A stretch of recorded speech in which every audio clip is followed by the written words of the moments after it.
오늘 4일차 디지털 독해 들어가 보도록 하겠습니다.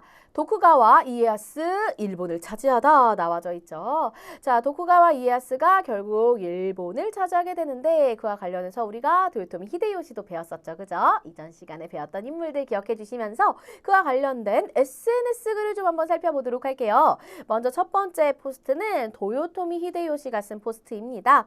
자, 그래서 여기 뭐라고 되어져 있냐면 일본을 통일하고 최고 지도자가 되었지만 여전히 나를 따르지 않는 사람들이 있어. 내 부하인 도쿠가와 이에야스도 겉으로는 나를 따르는 것 같지만 속으로는 분명히 내 자리를 넘보고 있을 거래. 넘보고 뭐예요? 자기 것이 아닌 것을 탐내는 걸 우리가 넘본다 라고 표현하죠. 아마 이 지금 최고 지도자 자리를 넘보고 있을 거야 라고 생각을 했겠죠. 그래서 나의 강력한 힘도 보여줄 겸 명나라로 가는 길을 빌려달라는 구실로 고 조선을 침략해야 되겠대요. 구실 뭘까요?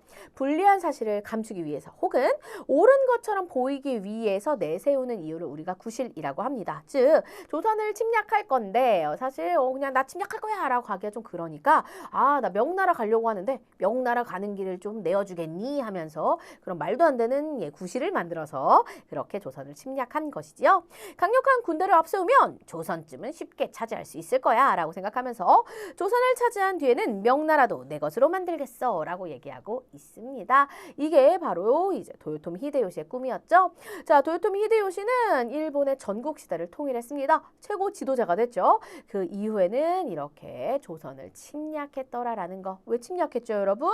그렇지. 사람들이 여전히 나를 따르지 않는다라고 생각을 해서 자신의 강력한 힘을 보여주기 위해 이렇게 조선을 침략하고 나중에는 명나라도 침략해야지라는 생각을 가지고 있었더라라는 걸 우리가 이 포스트를 통해서 확인해 볼 수 있었습니다. 자, 이번에는 도쿠가와 이에야스의 글을 한번 볼게요. 도쿠가와 이에야스가 이렇게 남겼네요. 도요토미 히데요시가 죽었으니 조선 침략도 곧 실패로 끝나겠군. 이제 드디어 내가 나설 차례야. 자, 도쿠가와 이에야스는 도요토미 히데요시의 부하였지만 언제든 좀 이제 자신이 최고 지도자가 돼야지라는 생각을 하고 있었지요. 그래서 결국 죽은 히데요시 이후에 세력을 잡게 됩니다.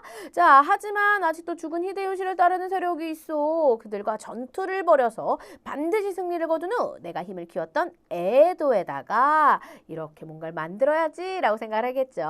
그런 다음 나를 도왔던 사람들에게 땅을 나누어 주고 그 지역을 다스리게 해야지. 그러면 사람들이 날 믿고 따르겠지 하면서 하지만 그들이 배신할 수도 있잖아요. 따라서 관리도 철저히 해야지 라고 생각을 했대요. 관리, 사람을 지휘하거나 감독하는 것을 말하겠죠.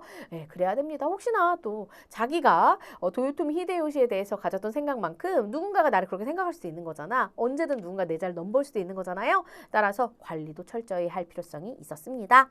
자, 그래서 도쿠가와 이에야스가 결국에는 도요토미 히데요시가 죽고 나서 일본을 차지하게 되었다라는 거 여러분들이 알고 계시죠? 그 속마음이 드러나져 있는 게시물 살펴볼 수 있었습니다. 자, 매체는 SNS예요. SNS에는 그 개인들이 자신의 생각들을 이렇게 올리게 되겠죠? 이를 통해 우리가 도요토미 히데요시와 도쿠가와 이에야스의 생각 확인해 볼 수 있었습니다. 자, 일본을 통일한 도요토미 히데요시가 죽자 도쿠가와 이에야스가 권력을 차지해서 일본의 최고 지도자가 되었더라라는 거 여러분들이 기억해 주시면 되겠습니다.